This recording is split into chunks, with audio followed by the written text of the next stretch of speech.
আল্লাহর নামগুলো কোনো সংখ্যায় নির্ধারিত না, কোনো সংখ্যায় নির্ধারিত না। সংখ্যায় এত আল্লাহর 99 নাম, এটা আল্লাহ শুধু 99 নাম বলতে পারবেন না। কেন?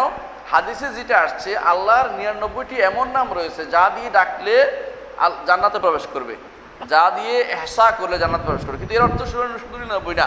এর প্রমাণ আমরা বলেছি, আপনাদের মনে আছে যে হাসরের মাঠে এমন না, হাসরের মাঠে না, বলছিলাম যে ওই ব্যক্তি কোনো বিপদে পড়লে যে দোয়াটা পড়া হয়, আল্লাহ মিনি আব্দুকা ওবনা আব্দিকা ওবনা আমাতিকা নাসিয়াতি বিয়াদিকা মাদিন ফিয়া হুকমুকা আদুন ফিয়া কাদাউকা আসআলুকা বিকুল্লি ইসমিন হুয়া লাকা সাম্মাইতা বিনাফসিকা ওয়া আনজালতা ফি কিতাবিকা আও আল্লামতা ফি আহাদা মিন খালকা আও ইসতাসারতা ফি ইলমিল গায়বি ইনদাক। সেখানে হচ্ছে হাদিসটা আমরা পড়ছেন, হাদিসটা আগে জানাই দিয়েছিলাম যে সেখানে বলা আছে এটা আল্লাহ আমি আপনার প্রত্যেকটি নামের ওসিলা চাই, যেই নামটি আপনি কোনো কিতাবে নাজিল করেছেন, অথবা যেই নামটি কোন রাসূলকে শিক্ষা দিয়েছেন, অথবা যেই নামটি আপনার কাছে জমার গায়বী ভান্ডার রয়ে গেছে আমাদের কাউকে জানার নাই।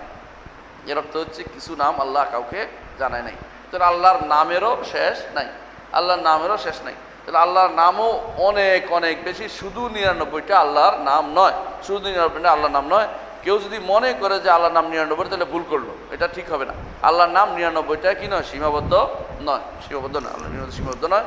আচ্ছা, তাহলে আমরা এইখানে বলতে পারি, অনেকেই বলে এটা যে আমরা যে দেখতে পাচ্ছি যে ইয়াতে আসছে তিরমিজিতে একটা তিরমিজি হাদিসের কিতাব তো আমরা জানেন, সেখানে একটা হাদিসের মধ্যে 99টা নাম আসছে, দলিল দিয়ে দিল যে তিরমিজির কিতাবে তো 99টা নামে আসছে। তাকে বলা হবে তিরমিজির কিতাবে 99টা নাম আসছে, ঠিক আছে, এই নামটা মালিক ইবনে মেগওয়াল সহ ওনারা জমা করছেন, কিন্তু এটা আল্লাহ রসুলের মুখ থেকে 99টা বের হয় নাই।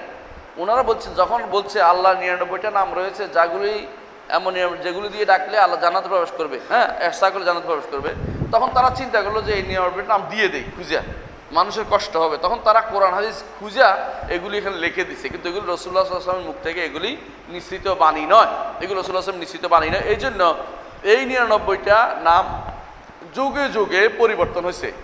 কেমনে পরিবর্তন হয়েছে? অর্থাৎ এহসাতে পরিবর্তন কি, এটা হলো এক একজন এক এক রকম করছে। দেখবেন ইমাম তিরমিজি তিনি যেভাবে উল্লেখ করেছেন, এর বাইরে কুরতুবী উল্লেখ করেছেন ভিন্ন রকম, এর বাইরে ইবনে আরবি উল্লেখ করেছেন ভিন্ন রকম, এর বাইরে দেখবেন গাজালি উল্লেখ করেছেন ভিন্ন রকম, এর বাইরে আমাদের শেখ মোহাম্মদ সালেহ ওসাইমিন তিনি উল্লেখ করেছেন ভিন্ন রকম, এর বাইরে আমাদের শেখ মোহাম্মদ খলিফা তামিমি তিনি উল্লেখ করেছেন ভিন্ন রকম। মানে হয়তো তাদের 88টা 90টা কাছাকাছি সব মিলে যাবে। এরপরেই যাই দেখবেন যে একজন এটা গুনছে, একজন না এটা না ওইটা। কেন? আল্লাহ তাআলার ইচ্ছা হয়েছে তিনি এগুলি পরিপূর্ণভাবে জানিয়ে দিবেন না, যাতে করে মানুষ ইজতিহাদ করে। যত ইজতিহাদ করবে, যত চিন্তা করবে, তত সওয়াব পাবে, এবং কোরআন এবং হাদিস উভয়টার মধ্যে 100টা পরিপূর্ণভাবে পাবে। কোরআন দিয়ে আপনি 99টা পাবেন না, হাদিস দিলে 99টার বেশি হয়ে যায়। এই জন্য 99টা নির্ধারণ করা যাবে না। উল্লেখ করতে পারবে আমার কাছে এটা, আমার কাছে এটা, কিন্তু এর বাইরে কেউ বলতে পারবে না যে আমি যেটা বলছি এটাই ঠিক, এরকম বলার কোনো সুযোগ নাই। বরং এই জাতীয় যখনই আপনি পাবেন, বুঝবেন যে এখানে কিছু নাম উল্লেখ করা হয়েছে বিভিন্ন হাদিসের মধ্যে, বিভিন্ন ওই হাদিসের মধ্যে যেগুলো আসলেই না আল্লাহর নাম হিসেবে প্রমাণিত হয় না। যেমন ধরেন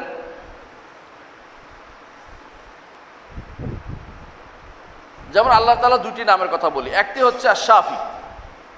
আশ-শাফি একটি নাম, এই নামটি স্বীকৃত নাম, হাদিসে আসছে আনতা শাফি লা শিফা ইল্লা শিফাউকা শিফাআন লা ইউগাদিরু সাকামান, আনতা শাফি, হাদিসে আসছে শাফি। দেখুন তিরমিজির এখানে হাদিসটা এটা আসে না, শাফি নামটা আসে না। তাহলে বোঝা গেল শাফি শিফাকারী, আরোগ্য দানকারী নামটা না আসার অর্থ হচ্ছে এটা রাসূলুল্লাহ সাল্লাল্লাহু আলাইহি ওয়াসাল্লাম হাদিস দিয়া, এই হাদিসে এই নামগুলি নির্ধারণ করা হয়নি। এগুলি তিরমিজির কোনো ছাত্র বা পরবর্তী তিরমিজির উস্তাদরা এগুলো নির্ধারণ করেছে, আর তিরমিজি এগুলো উল্লেখ করে দিয়েছেন। এগুলি আমাদের ইমাম ইবনে তাইমিয়া রাহমাতুল্লাহ শাইখুল ইসলাম তিনি এটার বিস্তারিত আলোচনা করেছেন। আচ্ছা, অনুরূপভাবে আরও কিছু নামের আমরা বলতে পারি, যেগুলো বেশিরভাগ বলা হয়ে থাকে, যেগুলো ওয়ালিদ ইবনে মুসলিম তিনি উল্লেখ করেছেন, উল্লেখ করেছেন তার আনবাদ শুয়ুখি শামী তার কোনো উস্তাদের থেকে উল্লেখ করেছেন। তিরমিজির এগুলি সঠিক, এগুলি শেষ নাম নয়, এগুলির মধ্যেও গ্রহণ করা এবং ছাড়ার বিষয় রয়েছে। হাদিসটার সনদটা দুর্বল, হাদিসের সনদ কি দুর্বল, কিন্তু এই অংশ সনদ দুর্বল, কিন্তু ইন্না লিল্লাহি তাসমাত তাসিনা আসমান এটা দুর্বল না, এটা সহিহ হাদিস। 99টা নামের হাদিসটা সহিহ। আচ্ছা, এই জন্য আমাদের শেখ মোহাম্মদ সালেহ আল উসাইমিন তিনি যে নামগুলো উল্লেখ করেছেন সেগুলো আমি উল্লেখ করছি, পরে আমি দলিল সহ উল্লেখ করব। 1 নম্বর হচ্ছে আল্লাহ, একটি নাম আল আহাদ, কুল আল্লাহু আহাদ, কুল আল্লাহু আহাদ। দ্বিতীয় হচ্ছে আল আলা, প্রমাণ কি? সাব্বিহ ইসমা রাব্বিকাল আলা, সাব্বিহ ইসমা রাব্বিকাল আলা। 4 নম্বর হচ্ছে আল ইলাহ, আল্লাহ বলছে ইলাহুকুম ইলাহু ওয়াহিদ, আল ইলাহ। 5 নম্বর হচ্ছে 5, 6, 7 এক জায়গায় আসছে, আল আউয়ালু ওয়াল আখিরু ওয়াজ যাহির, ওয়াল আউয়ালু ওয়াল আখিরু ওয়াজ যাহির ওয়াল বাতিন, আছে না? 4টা নাম একসাথে আসছে, 4টা একসাথে আসছে সূরা হাদীদের মধ্যে। ওয়াল আউয়ালু ওয়াল আখিরু ওয়াজ যাহির ওয়াল বাতিন, আল বারি ওয়াল্লাহুল খালিকুল বারিউল মুসাওবির, আসছে কিনা? আসছে। আল বার ওয়া ইন্নাহু হুয়াল বারুর রহিম, আল বাসির ওয়া ইন্নাহু হুয়াস সামিউল বাসির, আছে ওয়া হুয়াস সামিউল বাসির। আত-তাওয়াব ইন্নাল্লাহু হুয়াত তাওয়াবুর রহিম, আল জব্বার ওয়া হুয়া আজিজুল জব্বার, আল হাফিজ ফাল্লাহু খায়রুল হাফিজা ওয়া হুয়া আরহামুর রাহিমিন, আল হাসিব ওয়া কাফা বিল্লাহি হাসিবা, আল হাফি ইন্নাহু কানা বি হাফিয়া, হাফি আছে, হাফি। হাফি অর্থ হলো যিনি মানুষকে যিনি তাকে ঘিরে রাখেন, বিপদ আপদ থেকে উদ্ধার করেন, তার সব কিছু দেখাশোনা করেন, তিনি হচ্ছেন হাফি। আচ্ছা, আল কাইয়ুম, কাইয়ুম আল্লাহর একটি নাম, যার অর্থ হচ্ছে সর্বসত্তার ধারক। এগুলো আগেরগুলো অর্থ বলি নেই, ভুলে গেছি। আল্লাহ অর্থ তো সব, তিনি আল্লাহ অর্থ কি? আল্লাহ শব্দের অর্থ হচ্ছে যুল উবুদিয়্যা ওয়াল উলুহিয়্যা আলা খালকি আজমাইন। আল্লাহ শব্দের অর্থ হচ্ছে যিনি ইবাদত পাওয়ার যোগ্য সত্তা, সমস্ত সৃষ্টির ইবাদত পাওয়ার যোগ্য সত্তা, ইবাদত পাওয়ার যোগ্য সত্তা যিনি, তিনি হচ্ছেন আল্লাহ। আল্লাহ শব্দের অর্থ এটা। আল্লাহ যুল উলুহিয়্যা ওয়াল মাবুদিয়্যা আলা খালকি আজমাইন, যিনি সমস্ত সত্তার ইবাদত পাওয়ার একমাত্র যোগ্য, একমাত্র সমস্ত মানুষ, সমস্ত সৃষ্টির ইবাদত পাওয়ার একমাত্র যোগ্য সত্তা, তিনি হচ্ছেন আল্লাহ। এটা অর্থ, এটা আল্লাহ শব্দের অর্থ এটা। এই জন্য আপনি দেখবেন এটা আমি করি না, ইমাম তাবারি করেছে তার তাফসিরের মধ্যে। আল্লাহ হচ্ছে যুল উলুহিয়্যা ওয়াল মাবুদিয়্যা আলা খালকি আজমাইন, তার সমস্ত সৃষ্টিকুলের ইবাদত এবং সৃষ্টিকুলের দাসত্ব যিনি পাবেন, তিনি হচ্ছেন কে? আল্লাহ তাআলা, তিনি হচ্ছেন আল্লাহ। আর হচ্ছে আল আহাদ, আল আহাদ দ্বিতীয় নাম যেটা, এটা হচ্ছে একক সত্তা, একক সত্তা। তার সাথে এই জন্য আহাদ ওয়াহেদ ভিন্ন ভিন্ন। ওয়াহেদ হলো সানিয়া আছে, দ্বিতীয় আছে, কিন্তু আহাদের কোনো দ্বিতীয় নাই, এই জন্য আহাদ। আল আলা, আলা তিনি কি? সর্ব উপরে, সর্ব উপরে না, সব কিছুর উপরে তিনি, আরশের উপরে, এই জন্য তিনি আল আলা। এই জন্য বলেন সাব্বিহ ইসমা রাব্বিকাল আলা, সাব্বিহ ইসমা রাব্বিকাল আলা আপনি বলে থাকেন, কারণ তাসবিহ পাঠ করো তোমার রবের যিনি সব কিছুর উপরে, সব কিছুর উপরে। আল্লাহর উলু 3 ধরনের, আল্লাহর উলু তিনি ব্যাখ্যা, প্রত্যেকটার ব্যাখ্যা করবো আমরা যদি সুযোগ পাই।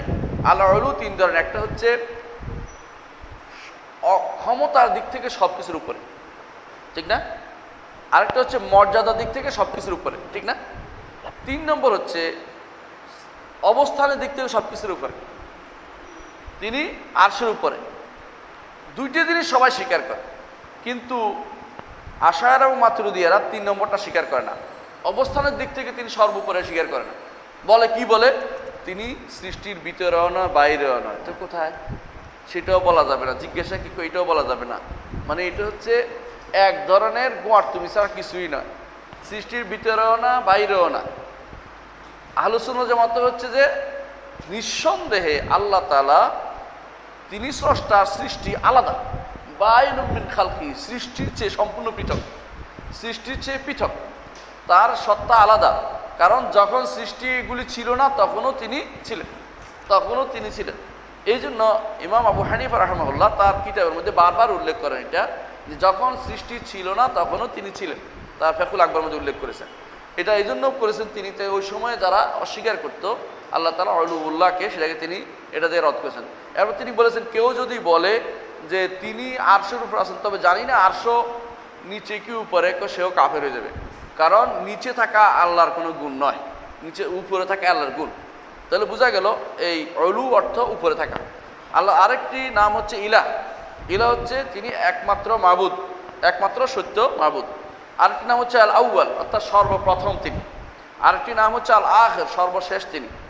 আরেকটি হচ্ছে আল জাহের। জাহের অর্থ কি? প্রকাশ্য না। এই ভুলটা আমাদের হয় বলেই প্রশ্নটা করেছি। জাহের অর্থ প্রকাশ্য না, কারণ হাদিসে আসছে আল্লাহুম্মা আনতাল আউয়ালু ফালাইসা ক্বাবলাকা শাই, আল্লাহ আপনিই প্রথম, আপনার আগে কেউ নাই। ঠিক আছে, এটা বুঝছেন তো? ওয়া আনতাল আখিরু ফালাইসা বা'দাকা শাই, আপনি শেষ, আপনার পরে আর কেউ নাই। ঠিক আছে তো? ঠিক আছে। ওয়া আনতাজ জাহিরু ফালাইসা ফাওকাকা শাই, আপনি জাহের, সর্বোপরি, আপনার উপরে কেউ নাই। জাহের অর্থ উপরে, সর্বোপরে। জাহের অর্থ প্রকাশ্যমান না। এটা একটা আমাদের হাদিসে ব্যাখ্যা করলে কোরআন আমাদের কিছু ব্যাখ্যা করা থাকে না, হাদিসে রাসূল ব্যাখ্যা করে দিয়েছে। জাহের অর্থ কি? প্রকাশ্য। এই জন্য আপনারা দেখবেন আমার অনুবাদটা ছাড়া হিসনুল মুসলিমের অনুবাদ যারা করেছে ঠিকই তারা জাহের অর্থ করছে প্রকাশ্য, এবং তাফসিরের মধ্যে জাহের অর্থ প্রকাশ্য করে। বেশিরভাগ অনুবাদের মধ্যে সূরা হাদিদের এই আয়াতের অনুবাদের মধ্যে দেখবেন যে আল্লাহুম্মা আনতাজ জাহির, ওয়াল আউয়াল ওয়াল আখির, জাহের অর্থ প্রকাশ্য, আর বাতিন অর্থ হচ্ছে গোপন। সুযোগ পেয়ে গেছে গোপন, বাতিনি ফের কালা রাখবে আল্লাহ তো গোপন। এটা কিন্তু অর্থ নয়, কারণ অর্থ না, আল্লাহ রাসূল হাদিসে বলে দিয়েছে ও আনতাল বাতিনু ফালাইসা দুনাকা শাই, আল্লাহ আপনি সর্বনিকটে, আপনার চেয়ে নিকটে কোনো আর কেউ হতে পারে না। কি হিসাবে? বিল ইলমি, জ্ঞানের মাধ্যমে। আল্লাহ সব কিছু জানেন, আমি কি করতেছি, আপনার সাথে কথা বলতেছি, আপনার আমার মনের ভিতরে আসলেও তিনি জানেন। যেটা আপনি বুঝতে পারেন না কাপড়ের কারণে, এটা উনি জানেন। আল্লাহ তাআলা তিনি এই জাহের বাতিন অর্থটা আমাদেরকে জানতে হবে। চারটা জিনিসের নাম।